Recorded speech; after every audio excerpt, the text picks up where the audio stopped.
پوری دنیا میں جو آرٹیکل اور قانون پاس ہوا ہے وہ پاکستان میں ہوا ہے، جس میں اللہ تعالیٰ کے حکم سے، اللہ تعالیٰ کی مہربانی سے، اللہ تبارک تعالیٰ نے علماء دین کی محنت سے اور صدر بھٹو صاحب کو اللہ تعالیٰ کروٹ کروٹ کروٹ کروٹ جنت الفردوس میں جگہ عطا فرمائے، اور اللہ تعالیٰ حفیظ پیر دادا صاحب کو اور کیا کہتے ہیں مولانا نورانی صاحب کو اور حضرت محمود صاحب کو، یعنی آغا شورش کاشمیری رحم اللہ کو، تو ان سب کو اللہ تبارک تعالیٰ کروٹ کروٹ جو ہے جنت الفردوس میں جگہ دے۔ اس سے پہلے میں آپ کو، اس سے پہلے کہ میں اب یہ بیان کروں، آپ کو یہ بتاؤں کہ آگے کیا ہوا انشاءاللہ تعالیٰ، اس تحریک کو کیسے چلایا گیا، جو کیا کہتے ہیں میڈیکل کالج یعنی نشتر میڈیکل کالج کے طلباء نے جو ایک تحریک، یعنی جو ان کے ساتھ ہوا تھا کہ انہوں نے قادیانیوں کے سامنے، قادیانی جب پمفلیٹ تقسیم کر رہے تھے ٹرین میں آئے اور نشتر میڈیکل کالج کے بچے سیر کے لیے نکلے، اور وہ پشاور جا رہے تھے اور چناب نگر میں جا رہے تھے، اور ربا کے مقام پہ جب رکی تو ربا تو یہ ہے اڈا کس کا، پکا آپ کو پتہ ہے قادیانیوں کا ہے۔ تو پھر ادھر سے جب ہوئی تو پھر قادیانی گنڈے قادیانی پمفلیٹ تقسیم کر رہے تھے، اور اس میں قادیانی گنڈوں نے ان کو بھی پمفلیٹ پکڑائے، لیکن انہوں نے بدلے میں نعرہ رسالت یا محمد صلی اللہ علیہ وسلم، یعنی محمد صلی اللہ علیہ وسلم اور لا الہ الا اللہ محمد رسول اللہ کے نعرے لگائے، اور مرزا ناصر کی ہائے ہائے، مرزا قادیانی ہائے ہائے، اس طرح کے نعرے لگائے۔ اور ایمان کا تقاضا بھی یہی تھا کہ نبی پاک صلی اللہ علیہ وسلم کی بے حرمتی کرنے والوں کو منہ توڑ جواب دیا جائے، اور الحمدللہ اس کا بندوبست بھی ہوا الحمدللہ، لیکن بدلے میں انہوں نے پورا بدلہ نکالا۔ جب وہ واپس آ رہے تھے تو ایک سازش کے تحت جو ہے قادیانی گنڈے آ گئے، اور انہوں نے کیا کیا، ان کو کیا کہتے ہیں، یہ کیا کہتے ہیں جو نشتر میڈیکل کالج کے بچے تھے ان کے ساتھ لڑائیاں کی، ہاکیاں ان کے ہاتھ میں تھی اور ڈنڈے ان کے ہاتھ میں تھے، ناچنے والی لڑکیاں تھیں اور چھری اور چاقو ان کے ساتھ تھے، اور انہوں نے کتنے ہی لوگوں کو، اللہ اکبر کبیرہ، کتنے ہی اسٹوڈنٹ کی زبانیں کاٹ دی تھی۔ تو الحمدللہ رب العالمین 2 مہینے کی محنت سے آغا شورش کاشمیری کی اور مفتی محمود صاحب کی 2 مہینے کی محنت اور علماء دین کی محنت سے اللہ تعالیٰ کے حکم سے ایک وقت ایسا آیا کہ صدر بھٹو صاحب نے اس پروانے پر، جو آج بھی ہمارے لیے باعث فخر ہے کہ پوری دنیا میں اللہ تعالیٰ نے پاکستان کو چنا کہ جس نے آرٹیکل کے ساتھ قانون کی حیثیت سے ان کو جو ہے کافر قرار دیا۔ اب یہ تھوڑا سا سنیں گی آپ کو اور ہو جائے گا۔ آغا شورش کاشمیری ایک دن بھٹو صاحب کے پاس گئے تو بھٹو مرحوم نے کہا، آکسفورڈ یونیورسٹی میں میری لڑکی اور لڑکا دونوں پڑھتے ہیں، آپ بھی اپنی لڑکی اور لڑکے کو بھیج دیجئے، حکومت وظیفہ دے گی۔ آغا شورش کاشمیری نے کہا، میں مشرقی طرز کا آدمی ہوں، مغربی تہذیب میں اولاد کو بھیج کر خراب نہیں کرنا چاہتا۔ تو بھٹو مرحوم نے کہا، شادمان کالونی لاہور میں 2 پلاٹ پڑے ہیں، تم کم ریٹ پر حکومت سے خرید لو اور ایک کو بیچ کر اپنا پلاٹ بنا لو۔ تو شورش کاشمیری نے جواب دیا، چنانچہ جناب سر چھپانے کے لیے جگہ موجود ہے، میں کوٹھی نہیں بنانا چاہتا۔ شورش رحم اللہ نے اپنی گھر واپس آئے اور سارا قصہ اپنی بیٹی کو سنا دیا۔ تو بیٹی نے کہا، ابو بھٹو صاحب پلاٹ دے رہے تھے، لے لیتے، سرکاری زمینیں ہم پیسے جمع کرا دیتے، بات صرف اتنی ہے کہ وہ کوئی اور لے جائے گا، بس ہمیں رعایت ہی مل جاتی، آپ نے ہماری مستقبل کے ساتھ بہت زیادتی کی ہے۔ تو جواب میں شورش رحم اللہ نے فرمایا، دنیا یہی رہ جائے گی، میں بھٹو مرحوم سے ایک ایسا تحفہ لے کر آیا ہوں جو قبر میں مجھے کام آئے گا، بس یہ بات کہنی تھی۔ تحریک ختم نبوت کے اکابرین بھٹو مرحوم اور شورش رحم اللہ کے درمیان کی گفتگو سے بالکل ہی لا علم تھے، کسی کو نہیں پتا تھا۔ کچھ ہی دنوں کے بعد شورش رحم اللہ بیمار ہوئے اور انتقال فرما گئے۔ جنازے میں حضرت مفتی محمود رحم اللہ یعنی مولانا فضل الرحمان کے والد صاحب، مولانا غلام غوث ہزاروی رحمہ اللہ، مصطفیٰ کھار، کوثر نیازی، معراج خالد، حفیظ پیر زادہ اور دیگر حضرات بھی شریک ہوئے۔ ہزاروں کا اجتماع تھا۔ مجمع سارا حیران تھا کہ بھٹو مرحوم اور سورش رحم اللہ کا کافی دوستانہ تھا، پھر بھی جنازے میں شریک نہیں ہوئے بھٹو مرحوم۔ ان کے انتقال کے دوسرے دن ہی بھٹو مرحوم چین چلے گئے۔ 5 روزہ دورے کے بعد جب واپس آئے تو ایک رات پنڈی میں رہے، دوسرے دن لاہور آئے اور آغا سورش رحم اللہ کی قبر پہ حاضر دی، فاتحہ خانی کی اور سورش رحم اللہ کے گھر بھی تعزیت کے لیے گئے۔ بھٹو مرحوم نے تعزیت کے دوران کہا کہ جنرل عبدالعلا اور جنرل ظفر چودھری قادیانی ہیں۔ سورش رحم اللہ نے میرے پاس آ کر کہا، آپ میرے بچوں کو آکسفورڈ یونیورسٹی نہ بھجوائیے، پلاٹ بھی مجھے نہ دیجیے، بس ان 2 قادیانیوں کو اپنی پوسٹ سے ہٹا دیجیے، یہی تحفہ میں آپ سے لینے آیا ہوں۔ تو بھٹو مرحوم نے کہا، میں ہٹا دوں گا، اور میں نے وعدہ کیا تھا بغیر جنرلوں کے ہٹائے میں اگر اس جنازے میں آتا تو وعدہ خلافی ہو جاتی۔ میری آنکھ میں شرم تھی، میں کیسے جنازے میں شریک ہو سکتا تھا۔ دوسرے دن میرے چین کا سفر تھا، اگر میں اس کو ہٹا کر جنازے میں آتا تو میری غیر حاضری میں شاید اندیشہ تھا کہ اتنی بڑی تبدیلی کے بعد ملک میں کوئی گڑبڑ نہ ہو جاتی، تو میں اس لیے جنازے میں نہیں آیا، میں چین چلا گیا، واپس آیا۔ آج ہی میں نے ان دونوں جنرلز کو فارغ کر دیا ہے اور شام 5 بجے کی خبروں میں آ جائے گا۔ اب میں سرخرو ہو کے آپ حضرات کے پاس آیا ہوں۔ اللہ تعالی ہمیں باکردار بنائیں اور مخلصانہ جد و جہد کرنے والا بنا دیں جو ہر طرح کے تعصبات اور مفادات سے بالاتر ہو۔ اللہم آمین، اللہم آمین یا رب العالمین۔ اب میں نے آپ کو یہ بتایا کہ یہ ایسی باتیں تھیں جن کا آپ کو نہیں پتا ہوگا، لیکن یقین کریں، میں نے آپ کو کل بتایا تھا نا، ایک عورت نے مجھ سے کہا کہ جب اتنا سب کچھ حضرت محمد صلی اللہ علیہ وسلم کی شان میں اس مرزا نے کہا تو ہمارے علماء دین کہاں تھے، اور انہوں نے بدتمیزی کے ساتھ کہا۔ مجھے بہت دکھ ہوا اور میں نے اس کو صرف یہ کہا کہ اگر تیرے باپ کو کوئی گالی دے، تیرے باپ کو کوئی برا بھلا کہے تو اس کا بدلہ عالم دین نہ کر لیں گے یا تم خود لوگی؟ تو اس نے کہا میں منہ نوچ ڈالوں گی جس نے میرے باپ کی کوئی برائی کی۔ میں نے کہا پھر بس حضرت محمد صلی اللہ علیہ وسلم ہمارے باپوں سے، ہمارے داداؤں سے، ہمارے ناناؤں سے ہمیں دنیا میں ہر چیز سے زیادہ محبوب ہیں، چنانچہ ان کا بدلہ لینے کے لیے تو آگے کیوں نہیں بڑھتی بھائی؟ بات اس کے سمجھ آ گئی۔ پھر اس کی وجہ سے میں نے 2 سال 3 سال پہلے لگاتار صرف اور صرف علماء حق کا بیان دیا کہ انہوں نے کیا تاکہ وہ بھی سنتی تھی بیان، تاکہ اس کو بھی پتہ چلے کہ علماء حق نے ایسے ہی بیٹھ کر وقت کو ضائع نہیں کیا۔ اب آپ مجھے بتائیں نا کہ اگر آپ کو کوٹھی کی لالچ دی جائے، شادمان کالونی اس وقت بہترین زمین تھی، ٹھیک ہے، آپ یقین کریں کہ میرے اپنے سگے چچا کا گھر بالکل تقریباً فاطمہ میموریل کے تقریباً سامنے تھا۔ اگر ہم فاطمہ میموریل کی چھت پہ کھڑے ہوں تو چچا کی چھت سے یعنی اشارہ کر سکتے تھے ہم ایک دوسرے سے، بیچ میں صرف 2 سڑکیں۔ اب شادمان کالونی کی زمین بڑی اس وقت اچرے کو بھی لگتی تھی، مسلم ٹاؤن کو بھی لگتی تھی، یعنی بڑی اس وقت بڑی اچھی زمین سمجھی جاتی تھی، لیکن آغا سورش کاشمیری نے اس کو پرے دھکیلا اور اس کو پسند نہیں کیا۔ پھر اپنے بچوں کو اعلیٰ تعلیم کے لیے بھی نہیں بھیجنا پسند کیا تو یہ کہ ہماری فوج سے غداروں کو، قادیانی غداروں کو نکال دو کہ کہیں ہماری پوری فوج، کیونکہ آپ کو پتہ ہے غدار شامل ہوں گے تو یہ غدار جب لڑیں گے دشمن کے خلاف تو دشمنوں کے ساتھ دیں گے نا یہ غدار، باقی فوج تو مسلمانوں پر، لیکن فوج کے اندر یہ رہ کر بہت نقصان پہنچا سکتے تھے۔ بتانے کا صرف مقصد یہ ہے پیاری بہنوں، اپنے دنیا میں آنے کا مقصد پہچان لو، اپنے دنیا سے جانے کا مقصد پہچان لو۔ یہ نہ ہو کہ وہ کہنا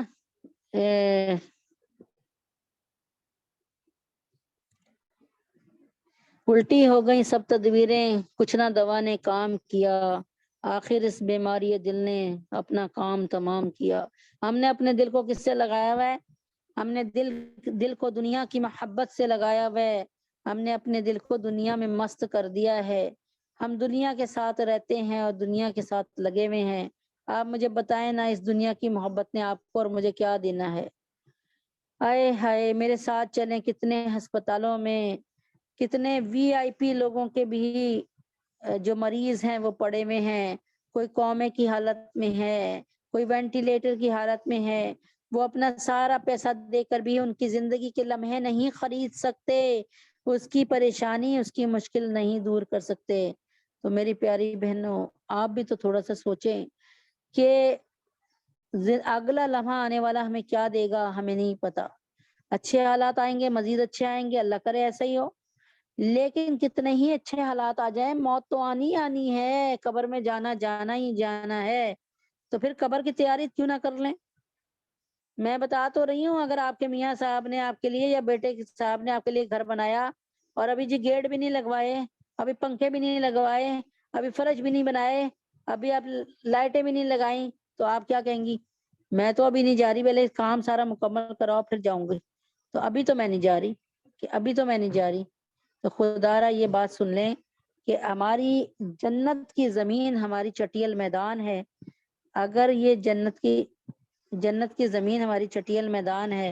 خدا کے واسطے اس چٹیل میدان کے لیے کوئی گھر بنا لیں۔ اللہ کے نبی اکرم صلی اللہ علیہ وسلم نے کیا فرمایا؟ اگر تم حق پر ہوتے ہوئے اپنا حق چھوڑ دو، اگر تم حق پر ہوتے ہوئے اپنا حق چھوڑ دو، میں محمد صلی اللہ علیہ وآلہ وسلم تمہیں گارنٹی ضمانت دیتا ہوں کہ اللہ تمہیں جنت میں ایسا محل عطا فرمائیں گے جس کے محل کی دیواریں اللہ کے محل کی دیواروں سے جڑی ہوئی ہوں گی۔ تو پیاری بہنوں، جس نے مذاق میں بھی کبھی جھوٹ نہ بولا، جنت کے کناروں پہ اس کا محل ہوگا۔ بنا لو اپنے اپنے محل، اللہ مجھے اور آپ کو محل بنانے کی توفیق دے۔ حضرت محمد صلی اللہ علیہ وسلم کا فرمان ہے کہ جس نے ایک دفعہ اخلاص کے ساتھ سبحان اللہ کہا، اللہ تعالیٰ جنت میں اس کے نام کا ایسا درخت لگائیں گے جس کا سایہ اتنا گھنیرا ہوگا کہ ایک تیز رفتار گھوڑ سوار 500 سال اس کے نیچے بھاگتا رہے، دوڑتا رہے، تو اس کا سایہ ختم نہیں ہوگا، اس کی چھاؤں ختم نہیں ہوگی۔ ارے اللہ کے وعدے اتنے مضبوط ہیں، چھوٹے چھوٹی بات پر اتنے لمبے وعدے ہیں۔ الف لام میم کہنے پر 10 نہیں 30 نیکیاں ملتی ہیں، اور یہی الف لام میم اگر آپ رمضان میں کہہ لیں تو پھر 70 گنا یعنی 210 نیکیاں مل گئیں۔ اور کیا چاہیے میری پیاری بہنوں؟ ذرا ذرا سی بات سے اللہ تعالیٰ کیا فرماتے ہیں؟ اللہ تعالیٰ فرماتے ہیں کہ تو نے اپنی ماں کی عزت کر لی، تو نے اپنی ماں کا دل نہ دکھایا، تو پھر کیا کروں گا؟ تجھے جنت مل جائے گی۔ اور آج ماں کے دل کو اس قدر دکھاتے ہیں، ماں کو کچھ نہیں سمجھتے، باپ کی کوئی عزت نہیں، جبکہ باپ کے لیے اللہ تعالیٰ نے فرمایا کہ جنت کا وسطی دروازہ باپ ہوگا، یعنی باپ کے ساتھ اچھا سلوک کیا تو بھائی یہیں سے انٹری ملے گی، انٹری۔ اگر باپ کے ساتھ برا سلوک کیا تو باپ انٹر ہی نہیں ہونے دے گا، کیا کرو گے؟ خدا کے واسطے ہم اپنا پہچان کہ ہم مسلمان ہیں، اپنی پہچان کے مطابق اپنے آپ کو بنانے کی کوشش کریں۔ میں بھی آپ کو یہ کہہ رہی ہوں، چنانچہ میں اسی جگہ پر دوبارہ آنے والی ہوں کہ آج ہماری ذات پر نشتر میڈیکل کالج کے وہ طلباء جنہوں نے اپنے آپ کو ہر حالت میں ثابت قدم اللہ کے حکم سے رکھا، اور جنہوں نے نبی اکرم صلی اللہ علیہ وسلم کی رسالت پہ ایسے ایمان رکھا جیسا ایمان رکھنے کا حق ہے، جیسا ایمان ماشاءاللہ صحابہ کا تھا، انہوں نے اس دنیا میں بھی آ کے بتا دیا کہ ہم نبی پاک صلی اللہ علیہ وسلم کو دیکھ نہیں رہے، ہم نبی پاک صلی اللہ علیہ وسلم کو چھو نہیں رہے، ہم نبی پاک صلی اللہ علیہ وسلم کو بات کرتے نہیں دیکھ رہے، ہم نبی پاک صلی اللہ علیہ وسلم کے اعلیٰ اخلاق کو نہیں دیکھ رہے، ہم نبی پاک صلی اللہ علیہ وسلم کی سیرت کو سامنے نہیں رکھا دیکھ رہے، لیکن ہم دیوانے اور مستانے اور جانثار ہیں اپنے نبی کے۔ انہوں نے بتا دیا، حالانکہ ہوں گے تو وہ دنیا داری نا، زیادہ تر میڈیکل یعنی دنیاوی پڑھائی کر رہے تھے نا، تو بتائیں ان دنیا داروں نے کیسی دینداری والا کام کر کے دکھایا۔ اللہ کے واسطے کچھ سوچو، کچھ کرو۔ چھوٹے چھوٹے گروپس ہیں، ختم نبوت کے چھوٹے چھوٹے گروپس ہیں، خدا جانتا ہے۔ آپ نہیں یقین تو آپ تھوڑی دیر کے لیے شمولیت کر کے دیکھ لیں، بعد میں لیو کر لیے گا۔ بیسک گروپ میں ہماری صرف 4 منٹ کی، غالباً 4 سوا 4 منٹ کی، 3 ساڑھے 3 منٹ کی، یعنی آپ یہ سوچ لیں 4 منٹ کی کیسٹ ہو، چاہے آپ زیادہ کھینچ لیں 5 منٹ کی، 5 منٹ کی کیسٹ 5 منٹ میں سنی جاتی ہے، اور اب تو کیسٹ کو وہ ڈبل ڈبل کر کے بھی سنا جا سکتا ہے، تو 5 منٹ کی کیسٹ 2 ڈھائی منٹ میں بھی سنی جا سکتی ہے۔ تو پیاری بچیوں، تو پھر کیا کرنا ہے، تو اس میں آپ 2-3 دفعہ سن لیں، کوئی بات نہیں۔ اس کے بعد جو سوالات کے جواب آتے ہیں اسے وائس نوٹ میں، جیسے آپ میرا پیغام سنتی ہیں آپ وائس نوٹ میں جواب دے دیتی ہیں، اسی طرح آپ سوالوں کے جواب دے دو۔ کتنی دیر لگے گی؟ اگر آپ نے بڑا کھینچ کے کر لیا نا تو 30 منٹ 30 منٹ۔ اب یہ 30 منٹ یا 35 منٹ اگر آپ کے ایک ہفتے میں لگ گئے، ایک ہفتے میں کہہ رہی ہوں 7 ڈیز میں، تو کل کو اتنا تو ہوگا نا کہ یا رسول اللہ صلی اللہ علیہ وسلم، ہم نے بہت تھوڑا کام کیا، لیکن اللہ کے نبی ہم کر رہے تھے، یا رسول اللہ ہم کر رہے تھے، ہم ہٹے نہیں تھے، ہم ہم ہم ہم اس چیز کو سیکھ رہے تھے، یا رسول اللہ ہم لوگوں کو بتاتے تھے۔ جب نبی پاک صلی اللہ علیہ وسلم، میں تو آپ کو سچ بتا رہی ہوں نا کہ پیر اور جمعرات کو میرے اور آپ کے حالات نبی پاک صلی اللہ علیہ وسلم کے پاس جاتے ہیں، فلاں فلاں یہ فلاں امتی آپ کا فلاں، اس نے یہ نہیں کی یہ بدی کی، اس نے فلاں نے شراب پی، فلاں نے زنا کیا، اور یہ فلاں نے حج کیا، عمرہ کیا، اور یہ فلاں فلاں ناموس سے رسالت کے لیے آپ کا محافظ، آپ کا باڈی گارڈ، آپ کا محافظ، اور ہاتھ میں تلوار پکڑے 4 چپیرے آپ کی حفاظت کر رہا ہے، نہتا بھی ہے تو آپ کی حفاظت کر رہا ہے، آپ کے نام کی حفاظت کر رہا ہے۔ آپ مجھے بتائیں تو صحیح، اگر روز قیامت مجھے اور آپ کو، ہماری پوری جماعت بناتے صفا کو، جب ہم روز قیامت اپنی اپنی قبروں سے نکل کر ہاتھوں میں ہاتھ ڈال کر نبی پاک صلی اللہ علیہ وسلم کے پاس آئیں، دیکھیں اللہ کے لیے تو کوئی بھی بات مشکل نہیں نا۔ آپ، میں مروں لاہور میں، آپ مرے حیدرآباد میں کہیں، کراچی میں، یا ایک بہن سنتی ہیں سندھ میں، ضلع ماتلی ٹنڈو آدم،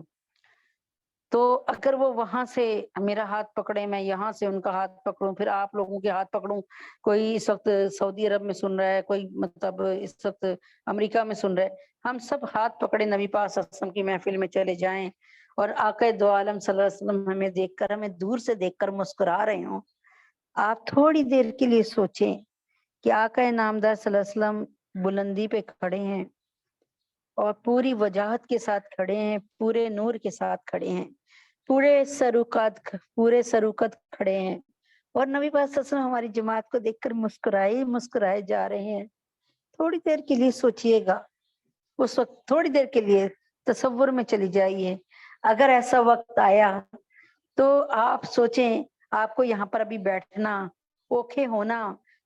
سارے کاموں کو چھوڑ کر بیٹھنا، میاں بلا رہے ابھی نہیں آ رہے، بچے بلا رہے ہم نہیں آ رہے، مہمان بیٹھے ہوئے ہم نہیں آ رہے، ہم یہ بیان سن رہے ہیں، اللہ اکبر کبیرہ، پھر کیا ہوگا؟ ہم اس دن آپ کو لگے گا کہ ہم نے گھاٹے کا سودا کیا؟ خدا کی قسم اس دن آپ کو پتا چلے گا کہ ہم نے تو وہ سودا خریدا جس میں کہیں سے بھی نقصان کا شائبہ بھی نہیں ہے۔ تو پیاری بچیوں، ختم نبوت کے کام کو جانو۔ ختم نبوت، نبی پاک صلی اللہ علیہ وسلم نے جیسے فرمایا تھا نا کہ میرے پاس 30 جھوٹے نبی آئیں گے، ہر نبی اس کہے گا کہ میں سچا نبی ہوں، حالانکہ سب کے سب جھوٹے ہیں۔ تو پیاری بچیوں، ان جھوٹے نبیوں سے دنیا کو متعارف کروانا ہے تاکہ یہ کسی کو بے وقوف نہ بنائے۔ اور ہمارے دور میں اس وقت نبی پاک صلی اللہ علیہ وسلم کے دور میں مسلمہ کذاب تھا، اور ہمارے دور میں مسلمہ پنجاب ہے، قادیانی، مرزا قادیانی، جس نے جتنی نبی اکرم صلی اللہ علیہ وسلم کی، اللہ کی، صحابہ کی، حضرت محمد صلی اللہ علیہ وسلم کی پیاری بیٹی بی بی فاطمہ کی، حضرت ابو ہریرہ رضی اللہ تعالیٰ عنہ جو کہ جن سے اتنی ساری حدیثیں مروی ہیں، ان کو کہا اس بدبخت نے کہ حضرت ابو ہریرہ، اللہ اکبر کبیرہ، صرف آپ کو بتانے کے لیے بتا رہی ہوں، اس نے مردود نے کہا، اس نے ہر ایک کے لیے کچھ نہ کچھ بکواس کی، اس نے کہا کہ حضرت ابو ہریرہ رضی اللہ تعالیٰ عنہ عقل کے غبی تھے۔ غبی کسے کہتے ہیں؟ نعوذ باللہ نعوذ باللہ، جسے ہم کہتے ہیں نا، جیسے ہم کہتے ہیں ذرا سا جھلا ہے، جیسے کوئی مجھے کہتے ذرا سی جھلی ہے، وہ ان کو کچھ سمجھ نہیں آتا، دماغ کی ذرا سا کھسکا ہوا ہے ان کا، تو میں اپنے میں رکھ کے بات کر لوں وہ زیادہ بہتر ہے۔ تو اس نے کسی کو نہیں چھوڑا، اما بی بی فاطمہ رضی اللہ تعالیٰ عنہ کے لیے اس بدبخت نے کہا کہ میں نے حالت کشف میں دیکھا اما بی بی فاطمہ رضی اللہ عنہ نے مجھے اپنی ران پر میرا سر رکھا اور سہلا رہی ہیں۔ یہ ساری کی ساری باتیں اس نے 23 سال جو اس نے انگریزوں کی غلامی میں گزارے اور نیا ایک جھوٹا نبی بننے کی تیاری میں گزارے، اس وقت اس نے اپنے قلم سے خود لکھے کہ میں اما بی بی فاطمہ کی گود میں نے کشف میں دیکھا لیٹا ہوں اور اللہ کے نبی کی پیاری بیٹی میرا سر سہلا رہی ہیں، اللہ اکبر کبیرہ۔ اب آپ بتائیں وہ اما جن سے اللہ تعالیٰ کے نبی پوچھے عائشہ آج چاند دیکھا کتنا خوبصورت لگ رہا تھا، آج تم نے نئے سال کا چاند دیکھا؟ عائشہ فرماتی ہیں رضی اللہ تعالیٰ عنہا، نہیں عائشہ نہیں، بی بی فاطمہ آج تم نے چاند دیکھا؟ بی بی فاطمہ رضی اللہ تعالیٰ عنہ فرماتی ہیں یا رسول اللہ دیکھنے کو تو دل کیا تھا ابا جان، لیکن میں نے سوچا کہ ہزاروں مردوں کی آنکھیں چاند پہ ہوں گی اور میری بھی نظر ادھر جائے گی تو نظر سے نظر ٹکرائے گی، چنانچہ میں نے آج چاند نہیں دیکھا۔ اللہ کے نبی نے فرمایا، سارے صحابہ سے سوال کیا سب سے بہترین عورت کون سی ہے؟ کسی نے کہا کہ جو بہت نیک ہو، کسی نے کہا بہت عزت والی ہو، کسی نے کہا جو خاوند کی بہت فرما بردار ہو۔ حضرت علی رضی اللہ تعالیٰ عنہ چپ تھے اور گھر میں آئے تو بڑے چپ چاپ تھے۔ اما بی بی فاطمہ نے پوچھا بڑے خاموش ہے، کیا بات ہے علی؟ فرمایا کہ آج اللہ کے نبی نے یہ سوال کیا، فرمایا جاؤ جاؤ بتا دو علی کہ سب سے بہترین دنیا کی عورت وہ ہے جس نے کسی غیر محرم کو کبھی نہ دیکھا ہو اور کسی غیر محرم نے اس کو کبھی نہ دیکھا ہو۔ حضرت بی بی فاطمہ رضی اللہ تعالیٰ عنہا کا یہ جواب سن کے علی اور مرتضیٰ مسکراتے ہوئے واپس آئے۔ اللہ کے نبی سے فرمایا کہ بتاؤں آپ کو سب سے بہترین عورت کون سی ہے؟ اللہ کے نبی نے فرمایا فرماؤ، بتاؤ علی بتاؤ۔ اور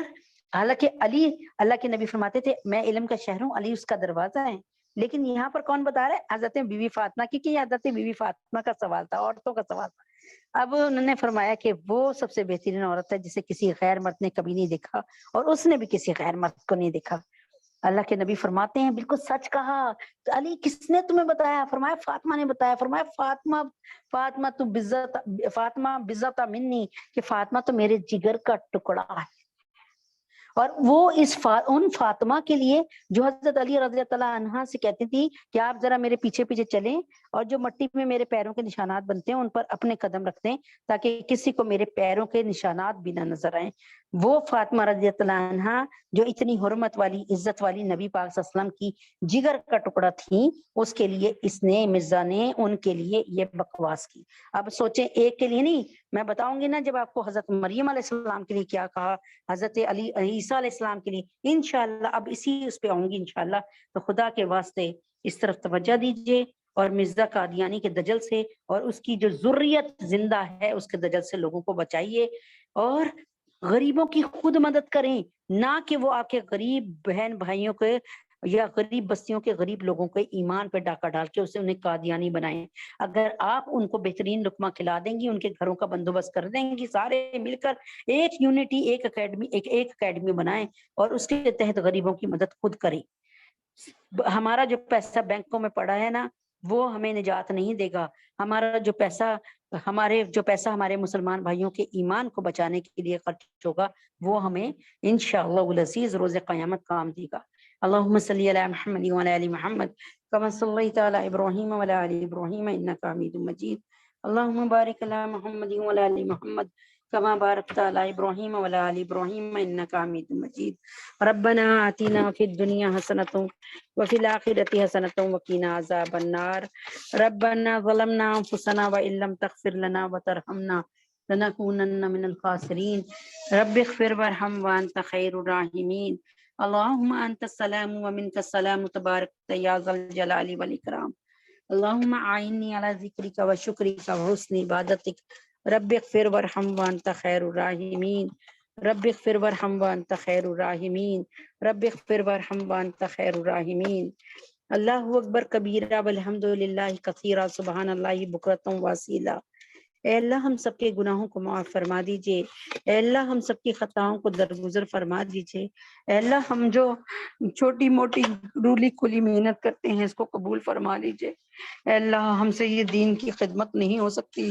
ہمیں دین کی خدمت کرنے کے طریقے سمجھا دیجئے، اے اللہ ہمیں دین کی خدمت کے کرنے کے طریقے سمجھا دیجیے۔ یا اللہ ہم سب کے گناہوں کو معاف فرما دیجیے۔ یا اللہ آنے والا وقت، یا اللہ آنے والا وقت ہمارے لیے بہترین بنا دیجیے۔ یا اللہ آنے والے وقت میں ہم سب پہ رحم فرما دیجیے۔ یا اللہ آنے والے وقت میں ہمارے ایمان میں انتہائی مضبوطی عطا فرما دیجیے۔ ہماری اولادوں کو اور ہماری نسلوں کے اور ہمارے ایمان میں اللہ انتہائی مضبوطی عطا فرما دیجیے۔ یا اللہ ہمیں سچا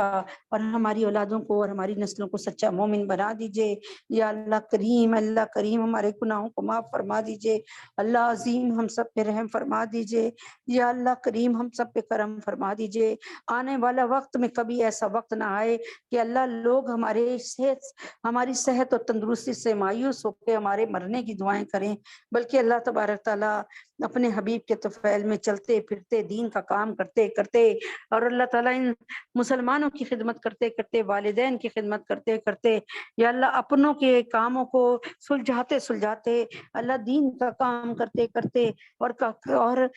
جو ہے مرتے بھی دین کا کام کرتے کرتے یا اللہ اس دنیا سے رخصت ہو جائیں۔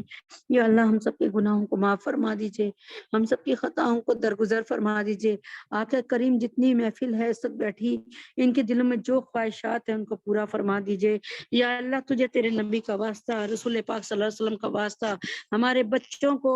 ہماری نسلوں پر رحم فرما دیجیے، ہمارے بچوں کو ہماری نسلوں کو اللہ محافظ ناموں سے رسالت بنا دیجیے، سچا پکا مومن بنا دیجیے۔ یا اللہ پکا نمازی بنا دیجیے۔ یا اللہ تہجد اشراق اور چاش پڑھنے والا بنا دیجیے۔ اے اللہ تجھے تیرے نبی کا واسطہ، یا اللہ شیطان کو تھپڑ مارنے والے بن جائیں ہماری نسل میں، ہماری نسل سے جو ہے ہماری نسل سے اللہ تبارک تعالیٰ وہ کام لے لیجئے جو اللہ رد قادیانیت کا کام ہے۔ اللہ ہماری نسل سے جو ہے یعنی تمام شیطانی لشکروں کو ختم کرنے کا کام لے لیجئے۔ یا اللہ ہماری نسلوں میں سب کو مومن بنا دیجئے۔ یا اللہ ہماری نسلوں میں سب کو صادق اور امین بنا دیجئے۔ ہمارے حافظ قرآن بچوں کو بعمل حافظ قرآن بنا دیجئے۔ ہمارے یا اللہ اپنے حبیب پاک صلی اللہ علیہ وسلم کے طفیل میں ہمارے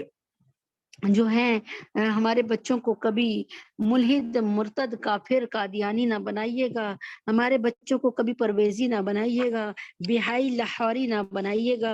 ہمارے گناہوں کو معاف فرمائیے گا۔ یا اللہ یہ سارے کے سارے تقریباً یا قادیانیت کے گروپس ہیں، اللہ تو انہوں نے بڑی اند اٹھائی ہوئی ہے، ہم سب کے گناہوں کو معاف فرما دیجئے، رد قادیانیت کا کام لے لیجئے ہم سے، ہماری اس ماڑی موٹی محنت کو قبول فرما لیجئے،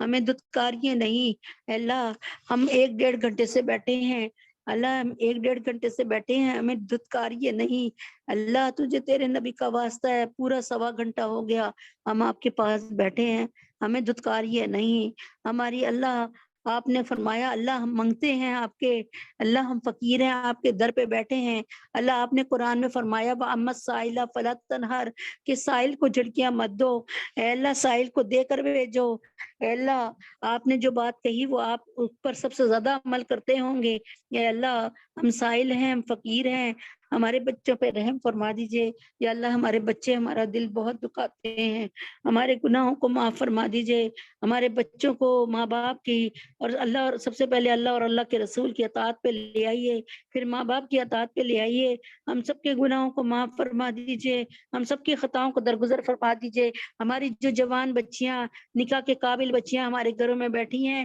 ان سب کے لیے نیک در اور نیک بر کھول دیجئے، اللہ عطا فرما دیجئے، دین کے دائی رشتے اور قدردان رشتے بھیج دیجئے۔ یا اللہ تمام امت محمدیہ وسلم کی ہر بچی اور ہر بچے کے لیے، جتنی عورتیں یہاں بیٹھی ہیں ان کے تمام بچوں کے لیے، اور اللہ پاک حفصہ فاطمہ کے لیے، یا اللہ سدرہ سبحانہ ام حبیبہ کے لیے، فریال کے لیے، اور اللہ اپنے حبیب کے تحفے سائمہ اور اس کی بہنوں کے لیے، بینش کے لیے، عفیفہ کے لیے، یا اللہ بنات سرور، بنات فخر اور بنات عبد المتین کے لیے، یا اللہ نیک اور اچھے بر عطا فرما دیجئے، یا اللہ نیک در عطا فرمائیے، اچھے بہترین زوج عطا فرمائیے۔ اللہ ہماری بچیوں کا اور بچوں کا انتخاب آپ آگے بڑھ کر خود کر دیجئے یا اللہ، یہ دیکھنے دکھانے کی ظلمتوں سے یا اللہ، ان دیکھنے دکھانے کی کلفتوں سے بچا لیجئے یا اللہ، اپنے حبیب کے طفیل میں جو بے اولاد ہے ان کو نیک نرینہ اولاد عطا فرمائیے یا اللہ، عائشہ کو، سونیا کو اللہ پاک اپنے حبیب کے طفیل میں یا اللہ ان سب کو نیک نرینہ اولاد عطا فرما دیجئے، تمام بے اولادوں کو نیک نرینہ اولاد عطا فرمائیے، رقیہ باجی جان کو بھی نیک نرینہ اولاد عطا فرمائیے یا اللہ، جو بے گھر ہیں، بے در ہیں، ان کو اپنا ٹھکانہ عطا فرما دیجئے یا اللہ، رشتوں کے تعین کے لیے ہماری مدد فرما دیجئے یا اللہ، جو آپ کی نظر میں بہتر ہے وہیں پر آپ ہمیں لے جائیے یا اللہ یا اللہ یا اللہ، جو بے ایمان ہیں ان کو ایمان کی دولت سے نوازیے یا اللہ، جو بے روزگار ہیں ان کو نیک روزگار، کریم روزگار عطا فرمائیے یا اللہ، جو بیمار ہیں اللہ ان کو صحت کاملہ عاجلہ مستمرہ عطا فرمائیے یا اللہ، میرے بھائی ندیم احمد صدیقی کو یا اللہ صحت کاملہ عاجلہ مستمرہ عطا فرمائیے یا اللہ، اپنے حبیب کے طفیل میں ان کی جتنی بھی رپورٹس ہوئی ہیں ان سب کے بہترین رزلٹ آئیں یا اللہ، کسی میں بھی کوئی فکر کی بات نہ ہو یا اللہ، ندیم بھائی کو صحت کاملہ عاجلہ مستمر عطا فرما دیجئے۔ جزا اللہ عنا محمد ما ہوا آلہ، قل هو اللہ احد اللہ الصمد لم یلد ولم یولد ولم یکن له کفوا احد، قل هو اللہ احد اللہ الصمد لم یلد ولم یولد ولم یکن له کفوا احد، قل هو اللہ احد اللہ الصمد لم یلد ولم یولد ولم یکن له کفوا احد۔ اے اللہ، اپنے حبیب کے طفیل میں ندیم بھائی کو صحت کاملہ عاجلہ دائمہ نافیہ عطا فرما دیجئے، مستمر عطا فرما دیجئے۔ ام ایمن ایک چھوٹی بچی ہے اور اللہ، جریر اور عبداللہ کو یا اللہ، عبداللہ کی آنکھیں بالکل ٹھیک کر دیجئے یا اللہ، عیشا پہ رحم فرما دیجئے یا اللہ، عیشا کو بہت صحت کاملہ عاجلہ مستمرہ عطا فرما دیجئے یا اللہ، اپنے حبیب پاک صلی اللہ علیہ وسلم کے طویل میں ہمارے تمام علماء کرام کو صحت کاملہ عاجلہ مستمرہ عطا فرمائیے اور ان کی حفاظت فرمائیے یا اللہ، پاکستان میں کالا باغ ڈیم کا قیام فرما دیجئے، پاکستان کو اسلامی اخلاقی معاشی معاشرتی ترقی عطا فرما دیجئے، پاکستان میں یا اللہ اور تمام دنیا سے بے حیائی اور مہنگائی کو غارت کر دیجئے۔ اے اللہ، تجھے تیرے نبی کا واسطہ، جو بے حیائی کی ریز ہیں اور ویوز ہیں ان کو غارت کر دیجئے، ان کا سلسلہ نکمہ کر کے توڑ دیجئے۔ اے اللہ، ہم سب کے گناہوں کو معاف فرما دیجئے یا اللہ، اپنے حبیب پاک صلی اللہ علیہ وسلم کے طفیل میں طیب اردگان صاحب کو اور قطر کے حکمران کو اور تمام نیک حکمرانوں کو زندگی صحت تندرستی عطا فرمائیے، چار چپیرے اپنی پناہ خاص میں رکھیے، ان سے نیک فیصلے کروائیے، ان کو استقامت سے جمع دیجئے یا اللہ، تجھے تیرے نبی کا واسطہ ہمارے ملک پاکستان کو کوئی نیک حکمران عطا فرما دیجئے یا اللہ، ہماری شکلیں اس قابل نہیں ہیں کہ ہم تجھ سے مانگے، نہ ہمارے اعمال اس قابل ہیں ہم تجھ سے مانگے۔ اللہ، ہم تجھ سے یہی کہتے ہیں کہ اس پاکستان کو، جو کہ آپ نے شب قدر کی رات، شب قدر میں آپ نے اس کو معرض وجود میں لے آئے، اللہ، اپنے حبیب کے طفیل میں اپنے قرآن کی حفاظت کے ساتھ ساتھ اس کی بھی حفاظت کی ذمہ داری پکڑ لیجئے۔ اللہ، ہر قسم کے زلزلوں سے، سیلاب سے، طوفان سے اور بے حیائی کے سیلاب سے پاکستان کو بچا لیجئے، مہنگائی کے سیلاب سے پاکستان کو بچا لیجئے، ہم سب کے گناہوں کو معاف فرمائیے، آنے والا ایک ایک لمحہ ہماری صحت میں، تندرستی میں، ہمارے ایمان میں، قرآن میں، کلمے میں یا اللہ برکت عطا فرمائیے، ہم سب پہ رحم فرمائیے یا اللہ۔ میرے معاونین جتنے بھی ہیں، جس طرح سے میری مدد کر رہے ہیں، 20 کے قریب لوگ ہیں، 19-20 کے قریب، اللہ ان سب کو اپنی ذات سے، اپنی شان کے مطابق جو ہے ان کو اجر عظیم عطا فرما دیجئے، ان کی مشکلوں کو حل فرما دیجئے۔ وصلی اللہ تعالی علی خیر خلقہ محمد وعلی آلہ وصحبہ اجمعین برحمتک یا ارحم الراحمین۔ سبحان ربک رب العزۃ عما یصفون وسلام علی المرسلین والحمد للہ رب العالمین۔ السلام علیکم ورحمۃ اللہ وبرکاتہ۔ التجا ہے کہ باقی لوگوں کو بھی، اپنے ملنے والوں کو بھی لے کر آئیں تاکہ دین کا کام آگے اور مزید آگے چلے۔ السلام علیکم ورحمۃ اللہ وبرکاتہ۔